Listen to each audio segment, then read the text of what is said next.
And I'm just realizing these patterns that are happening over and over and over again. I call it the CISO challenge. But the CISO challenge is not what you think. It's not what most people would expect or answer.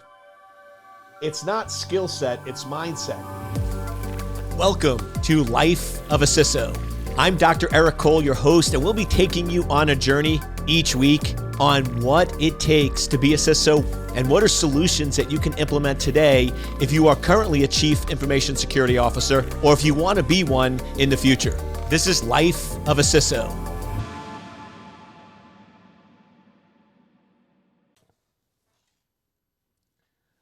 Welcome, welcome, welcome, welcome. You know what time it is? It's go time. It's time for Life of a CISO with yours truly. Dr. E is in the house. Now today has been one of those days. Like I am just in total CISO mode.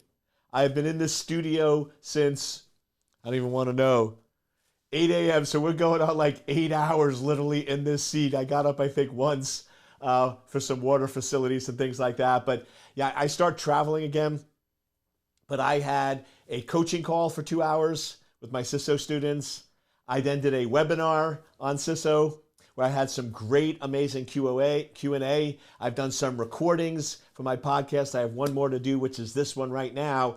And when I realized with all of that, of basically just being immersed in students and questions and interaction and hot seats and all that great stuff that I love. I mean, don't get me wrong, I love these videos.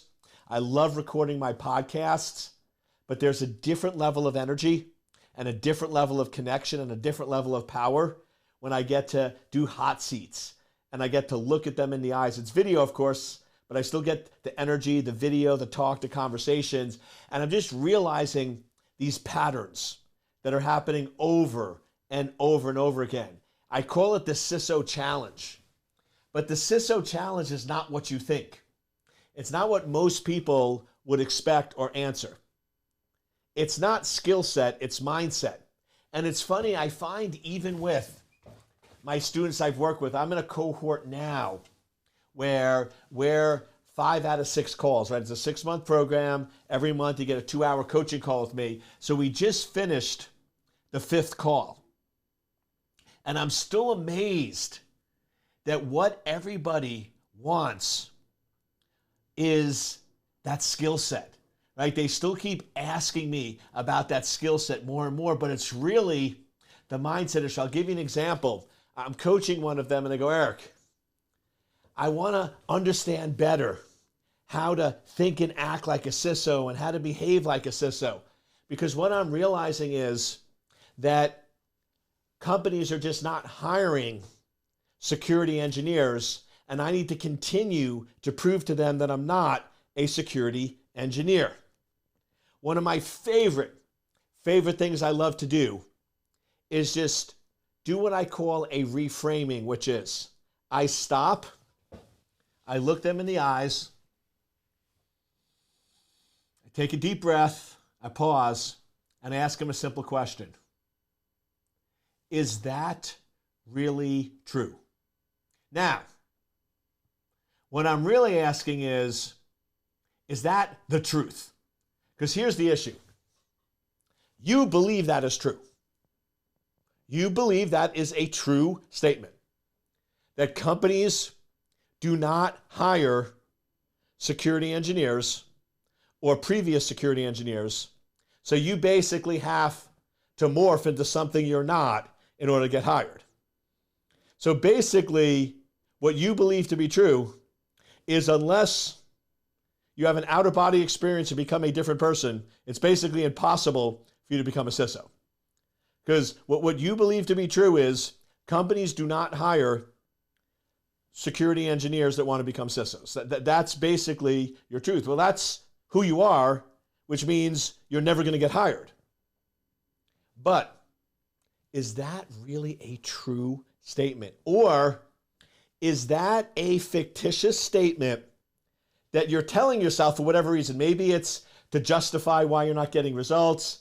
Maybe it's because you're not sure, you don't understand the market. But whatever it is, it's a fictitious, false statement that you told yourself over and over and over again that you now believe is nonfiction.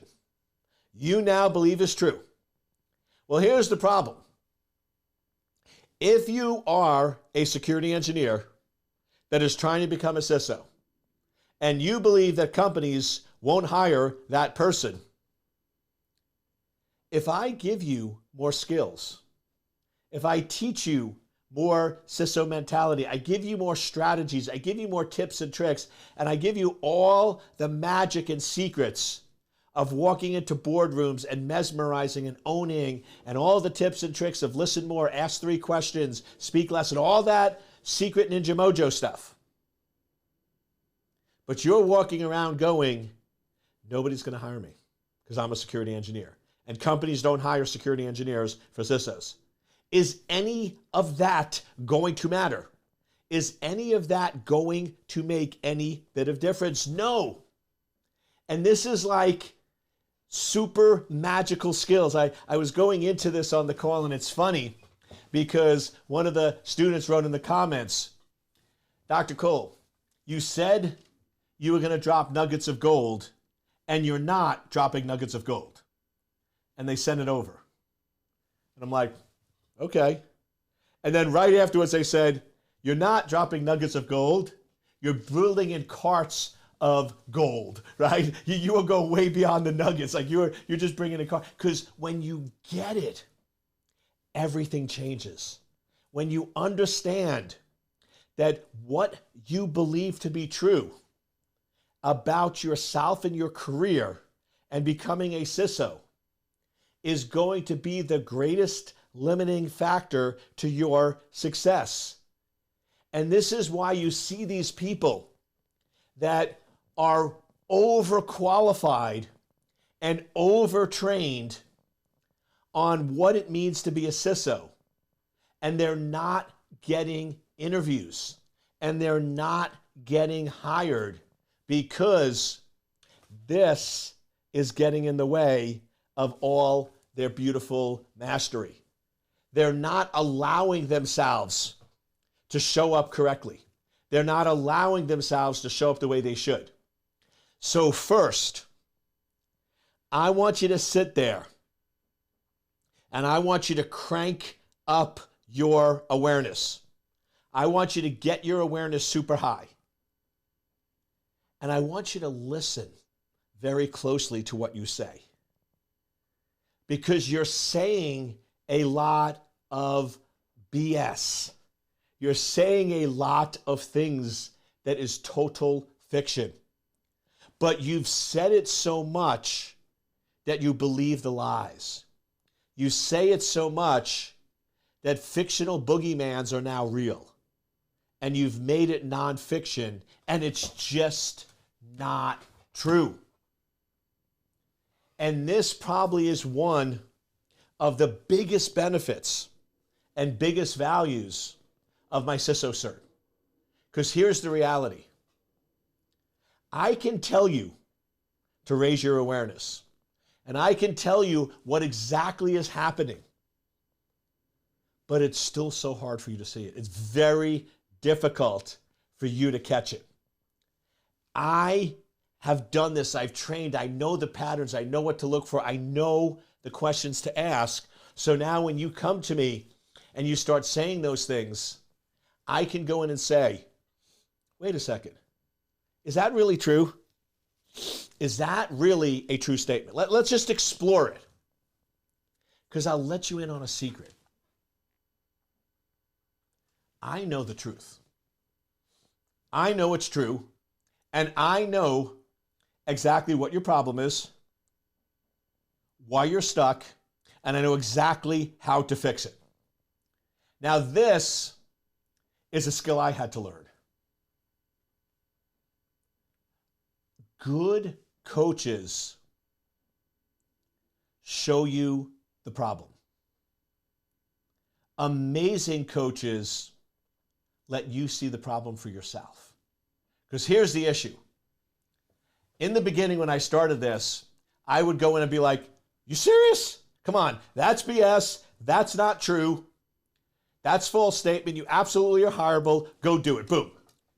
And they would be like, no, Eric, you're wrong. I don't agree with you. And this is why people would get frustrated or they leave the program or the factors. And what I learned over the years of watching, training, and working with other amazing coaches is a brilliant coach is going to let you see it for yourself. Because if you see it for yourself, you'll then change. If I force you to see it, you'll fight it. So it's one of those where it's sort of frustrating because I want to help you so much, but I have to let you walk the path. But what I do as your coach is I can guide you down that path very quickly with questions. Is that really true?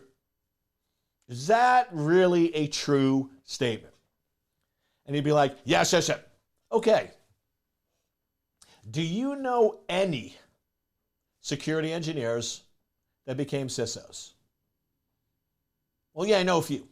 Okay, how about pull up Google, and I'm going to give you a few CISO names, and I want you to look at their background.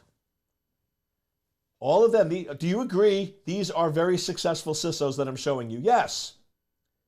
Do you see that every one of them was a security engineer? Oh yeah, I'm seeing all that. So can we start to change some words?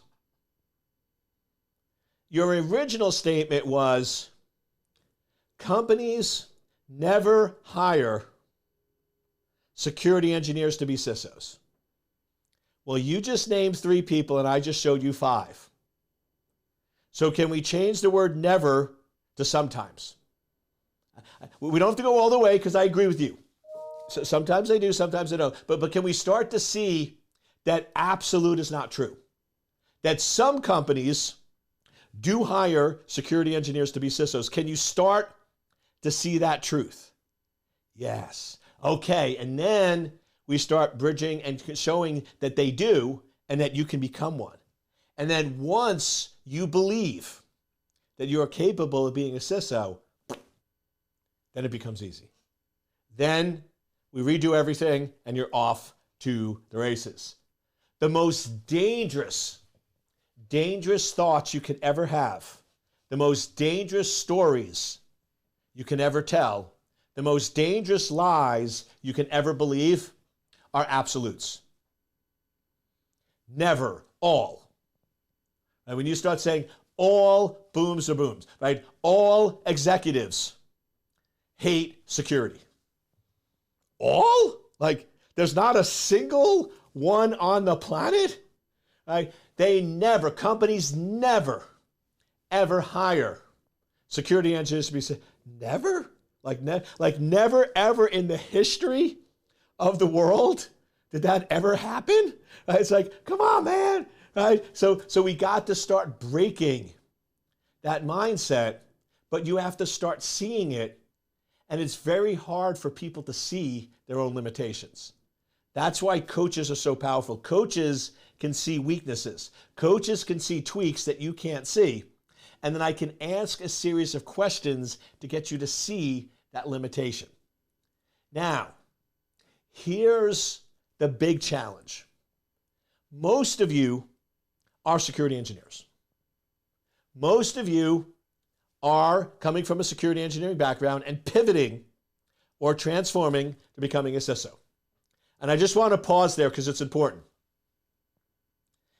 Becoming a CISO is not a natural career track for a security engineer. It's an abrupt shift. It is a huge pivot. It is a big transformation. I want to make that crystal clear. It is not natural. What's natural for security engineers is to become senior security engineers, and for senior security engineers to become chief scientists. That is the normal career track. Switching from technical, tactical, identifying problems, and giving goals and time management to being strategic, problem solving, focus on business, revenue, and growth is not natural. This is not a natural transformation.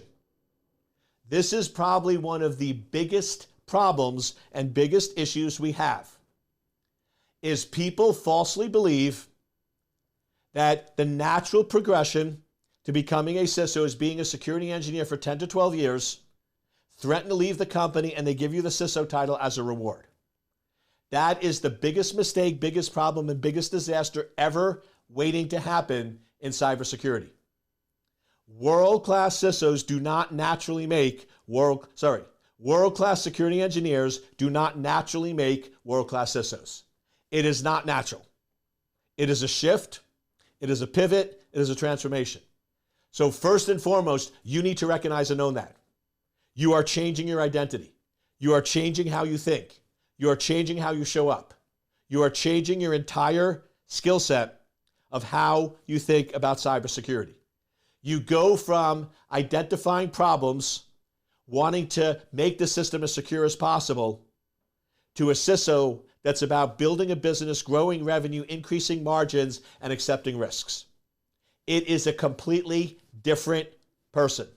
It is a completely different skill set. It's a completely different mindset. So that's the first thing we have to accept. First thing we have to recognize, first thing you have to own. That's why, in my experience, the best CISOs are engineers that are 3 to 5 years. They have enough technical background, they have enough skills, they have enough leadership, but they're not fully committed to being a security engineer. There's still time to shift. When you get to that 10 and 12 year mark where you've been a security engineer for 10 or 12 years, unless you just hate your life and you like doing things that make you miserable, you love and enjoy it. So if you love and enjoy something and you try to switch, you're going to fight it. It's going to be hard. It's going to be difficult.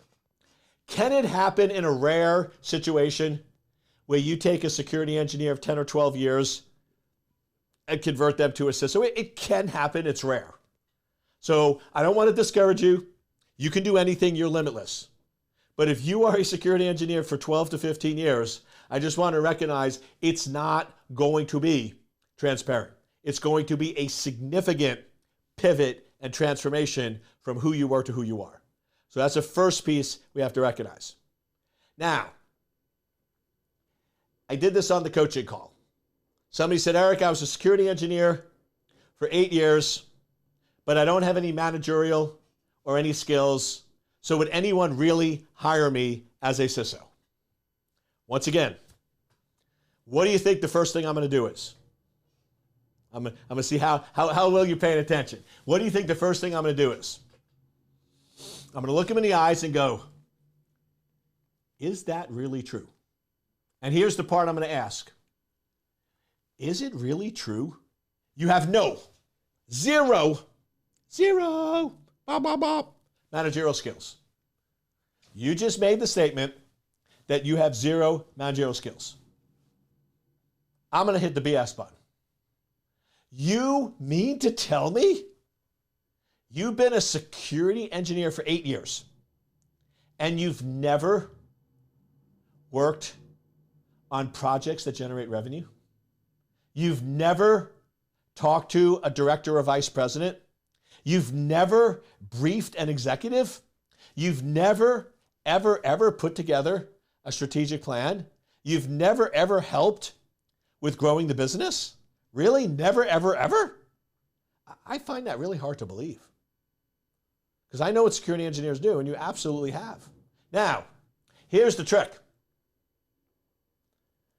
The skills that you need to get hired as a CISO is 10% of the last 8 years. The skills that will get in the way and make it detrimental for you to be a CISO, you've done 90%. So your challenge is you have to stop focusing on the 90 and start focusing on the 10. This is why most security engineers, when they're trying to get the first-time CISO job, they apply for these jobs and they get no interviews. Eric, I've applied to 10 or 15 jobs and I've got no interviews. I can tell you exactly what the problem is. Your resume is written from the 90%, not the 10%. They don't want a security engineer.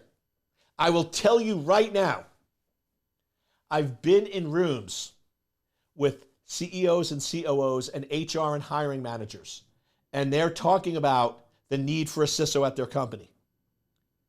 And that chief officer will look at the HR or the hiring manager and say, you better not give me a security engineer. Security engineers that are pretending to be CISOs are detrimental. They don't understand business. They don't understand risk. They don't understand strategy. They don't make good CISOs. They might be brilliant security engineers, but they don't make CISOs. So don't give me a security engineer. So if your CV is written from a 90% security engineer, you're not going to get interviews. If it's written from a 10%, you will. But Eric, I've only done it once. Doesn't matter. If you put on your CV, briefed executive board, and that's what you say, you brief the executive board. If you've done it once, isn't it true? You didn't say you did it 20. You didn't say you do it 30. You just have to do it once for it to be true. And that's where people get, oh, Eric, well, I've only done it once. I can't put it on. Why not? You've done it. You're not lying. You're telling the truth. So why not give the truth of who you are from a CISO? So you need to shift and write that CV from the position of the 10%. Because you've done CISO work. It's only been a small percent of the time. That's what we need to focus on. So I can tell you right now, I'll give you the tips and tricks. If you are applying to jobs and you are not getting any interviews at all, it's because you have a security engineer resume, not a CISO resume. And it is screaming it from a mile away, and HR managers can see it, and they'll reject it. You'll never see the light of day. So you got to rewrite it from the 10%. Now, the next question the student asks, which is a great one, is, Eric, is it really possible and really feasible for me to go from an 8-year security engineer right to a CISO? Or do I need an intermediate step? And my response back, and this is exactly when I coach my students, I'm like, it all depends on your conviction. It all depends on how much you believe in yourself. Be honest with me. Do you really honestly believe you are capable of operating in a CISO role? And most of them will be like, I'm not. I think I need sort of, a couple of years. Oh, great. Because here's the reality.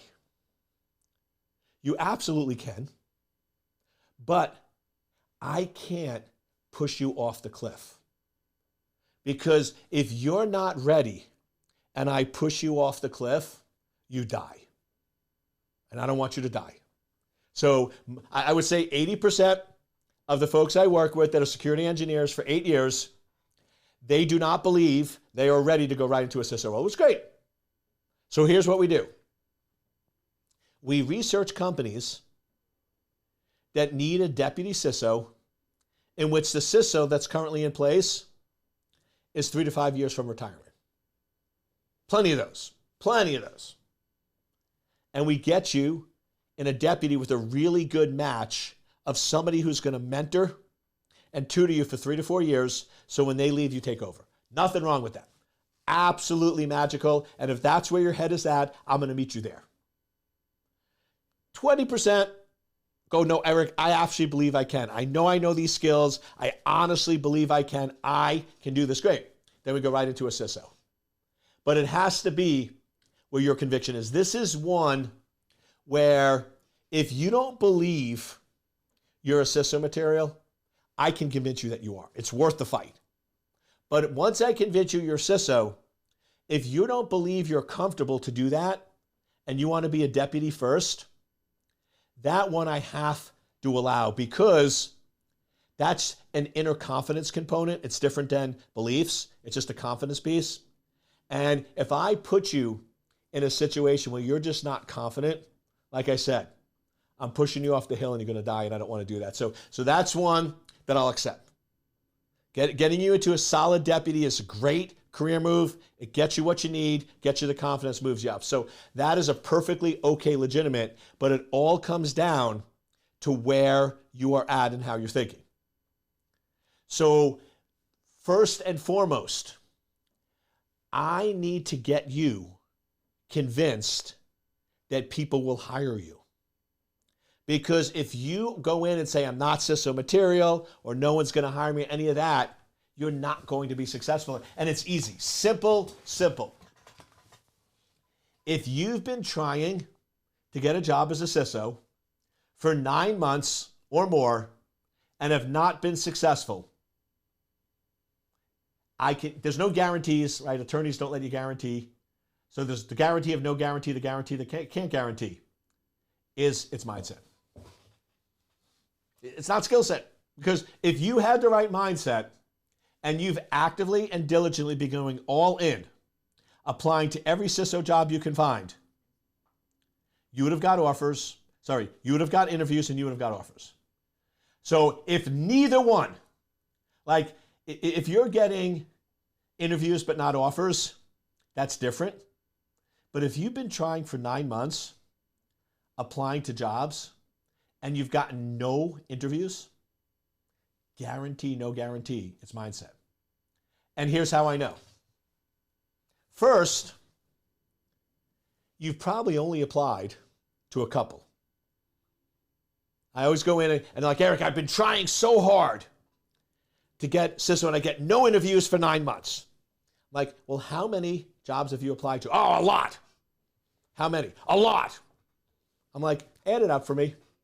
They're like, 4. I'm like, that ain't a lot, dude. And here's why I know. If you don't believe you're going to get it, you're not going to apply. So that's the first issue. I can tell based on the number of applications you've submitted, your confidence in yourself or your belief. 4 is a number. Here's what I tell everyone. Your goal is not to get an offer. Your goal is to get 500 no's. I want you as quick and as fast as possible. I want you to try to get 500 no's. I want you to apply to 500 CISO jobs as quick and fast as possible, and I want 500 companies to tell you no. Why? It's shifting your focus. I've never had anyone get to 500. 50, 60, 70, 80, 100, they always get job offers. They always do. But I'm shifting your mind because most people, they'll do 5 or 6 and they start telling themselves BS stories. They'll apply to 7 or 8 and go, oh, I'm just not CISO. See. But if your goal is, I don't care about the yeses, I care about 500 no's, it shifts everything. Then a couple things. If you are getting no interviews, it means your CV screams security engineer. Now here's the problem. You wrote that CV under a position of somebody who didn't believe in yourself. Remember, that CV was created before you came to me when you believed you were not CISO material. That CV was created when you said no one's going to hire you because they don't hire security engineers. Never, ever, ever. So that CV is deadly. It's deadly because it was written from somebody who didn't believe in yourself. And then what do most people do? They rework. Well, if you rework something that's bad, it's still going to be bad. So I actually have you throw that out. And once we get your mindset on straight that you believe you're a CISO and companies will hire you, you write a brand new CV. Then all we focus on is 6 out of 10. I want to get that CV to the point where out of every 10 CISO jobs you apply for, you get 6 interviews. If we're not there, we keep rewriting it. We keep rewriting it until we get that sweet spot. Then once we get 6 out of 10, then we focus on your interviews. We get you honing in on that interviewing process. And our goal is then 4 out of 10 because getting job offers, there's other complexities. So out of every 10 interviews, we want you to get 4 offers. And then we want you to get into a competitive position. And before you know it, you get exactly what you want. So that's the trick we do now. Could you do it on yourself? Absolutely. But when you have somebody who's a skilled coach, they know the questions, they know how to ask for, you can get there quicker, faster, and better. So really, the only question for you at the CISO Challenge is, Do you want to keep listening to my free materials, which is awesome, and get there in a couple of years? Or do you want to join the CISO cert and get there in 5 to 6 months? Either way is fine with me. I'm not going away. I love you. I care about you. And I wish you tons of success. But remember, if you're not able to get a job as a CISO for 9 months, it's not a skill set issue. It is always, always a mindset issue.